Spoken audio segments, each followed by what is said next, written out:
After the German invasion into Belgium and France at the beginning of World War I and the successful French counterattack on the River Marne, both sides discovered the effectiveness of trenches, which would come to dominate the Western Front through the war. At the bottom of the map you can see Marne east of Paris, and the red line where the Germans entrenched themselves after being repelled. In mid-September, the French tried to outflank the German positions from the west, but their advance was halted when facing well-prepared German trenches.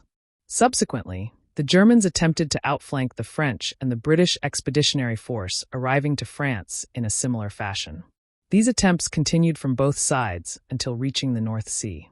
There, the German General Erich von Falkenhayn decided to set a trap awaiting the next French attack. A strong counterattack along the coastline was meant to break the front line. However, French and British reinforcements prevented the breakthrough. Instead, a bloody battle developed around Ypres in October and November 1914. British Sergeant Jabe F. Bell of the 2nd Gordon Highlanders found himself in the thick of it in October. This is how he remembered what would be the First Battle of Ypres.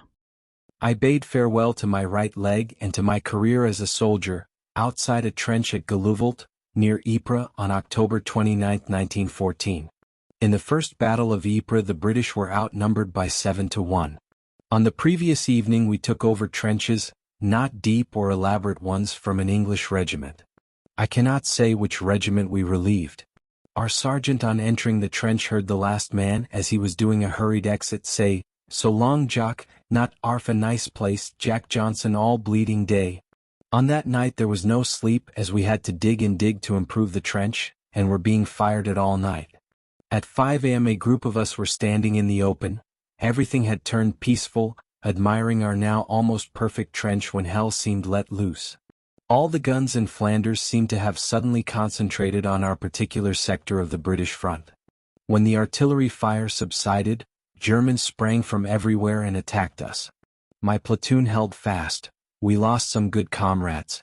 Then we were ordered to evacuate the trench, and assist to hold a trench on the flank where the fighting was fiercest. I was a sergeant, and was told to take and hold a certain part of the trench where the occupants had just been driven out. On rushing the trench and leaping into it, I found that the dead were lying 3 deep in it. After taking bearings, I told the men to keep under cover and detailed one man, Ginger Bain, as lookout. After what seemed ages, Ginger excitedly asked, "How strong is the German army?" I replied, 7 million. "Well," said Ginger, "here is the whole bloody lot of them making for us." We were driven from the trench, and those of us who were unscathed joined Lieutenant Brooke, who had come up with cooks, transport men, and men who had been wounded but could still use a rifle. Lieutenant Brooke was outwardly quite unperturbed, walking about the firing line issuing orders as if on the barrack square.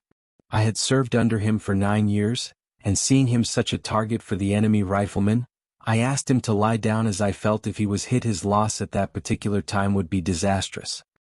He told me we must retake the trench I had been driven from, and to pick 20 men to do so.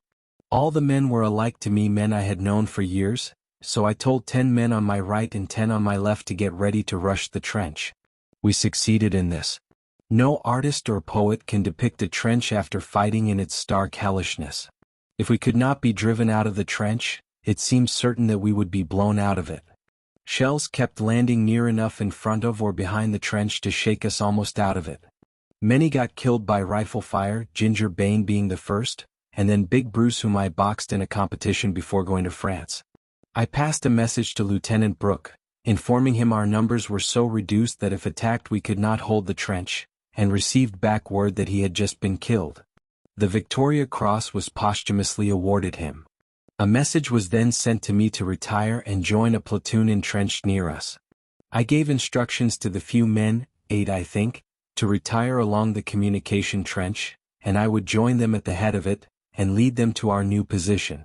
I slipped over the rear of the trench, to cut across and meet the lads as they emerged from the communication trench, but had only gone about 6 yards when I received what in the regiment was called the dull thud. I thought I had been violently knocked on the head, but, feeling I was not running properly, I looked down and discovered that my right foot was missing. Somehow, I stood watching men running along the communication trench. My power of speech had left me, so I could speak to none of them. Then I swooned into the trench. No one had seen me being wounded, but one of the men, Pipe Adams, on missing me returned to look for me.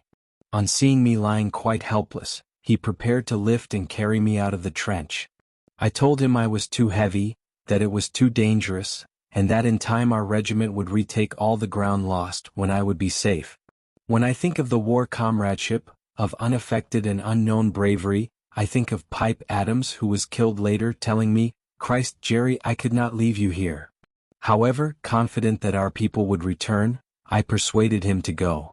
I then put a field dressing and a shirt from my pack over my stump and lay down to wait further developments. In this trench there would be about 60 badly wounded British soldiers, mostly Gordons, of all ranks. The soldier nearest me was a sergeant of the Grenadiers who was severely wounded in both arms and both legs. I noticed a watch quite close to me. On looking at it I found the time was 9 a.m. I must have dropped into a kind of stupor, and I woke suddenly with the noise of great shouting. I thought it was our fellows returned to their old position, imagined I heard voices I knew, also that of my company officer, Captain Burnett, shouting, "Where are you, Sergeant Bell?" I tried to rise, failed, but kept shouting, "Here I am in this trench, sir." Judge my surprise when 2 German infantrymen jumped into the trench.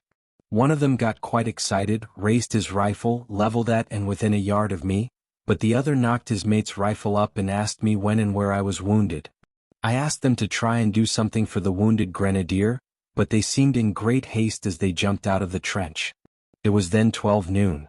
So ended one morning in Flanders. I pass over the afternoon with its incessant artillery fire, and the long night. There were periods of heavy gunfire, periods of silence, periods when all the wounded, those still alive, were shouting for stretcher bearers, praying for death, moaning noisily and quietly with pain. Strange the thoughts that passed through one under such circumstances. I thought of a great-grandfather of mine who fought in the Peninsular War, and was badly wounded at the Battle of Waterloo. Then I would think of a picture I once saw of a trench during the Balkan War. I had considered the picture was overdrawn, and now I knew that it was not horrible enough for the real thing. The Germans had taken a lot of ground, were busily consolidating their new position, and all morning, the 30th, groups of them and individuals kept looking into the trench. 2 German officers slowly and quietly walked along the trench, and when they saw me still alive they appeared greatly surprised. Each of them spoke to me in English, inquiring how long I had been lying there. They informed me that there were 57 of my comrades dead in the trench, and that I was one of 3 still alive.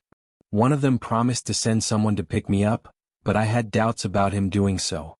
However, about an hour later 4 German private soldiers arrived, bringing a waterproof sheet to carry me off.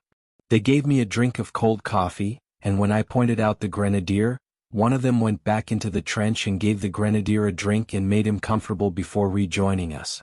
One of the Germans could speak English, and in his deep-spoken voice said, "Ah, Scotlander, you lucky man. Get out of this damned war. It lasts long time. What we fight for. German army and English navy, both damned nuisance." They carried me with great care to a barn about half a mile away that was being used as a dressing station. All the way from the trench to the barn I saw British dead, mostly Highlanders, Black Watch, Camerons and Gordons, and as they lay there in their uniforms, I thought how young and lonely they looked. My arrival at the barn caused a mild sensation, all the soldiers on duty near and in the barn coming to the door to see me being carried in. Scotlander. Sergeant. Nay helmet. I was bareheaded, being remarks made to me. The officer in charge of the barn excitedly asked me, "Knives and revolvers you got?" Replying, with a smile, in the negative, he gave me a cigarette and told some men to lift me and lay me on top of some straw. I asked for a drink and was given more cold coffee. I looked at a wristlet watch the man who gave me the drink was wearing. It was then 1 p.m., so another morning in Flanders had gone. I hope you enjoyed. Until next time.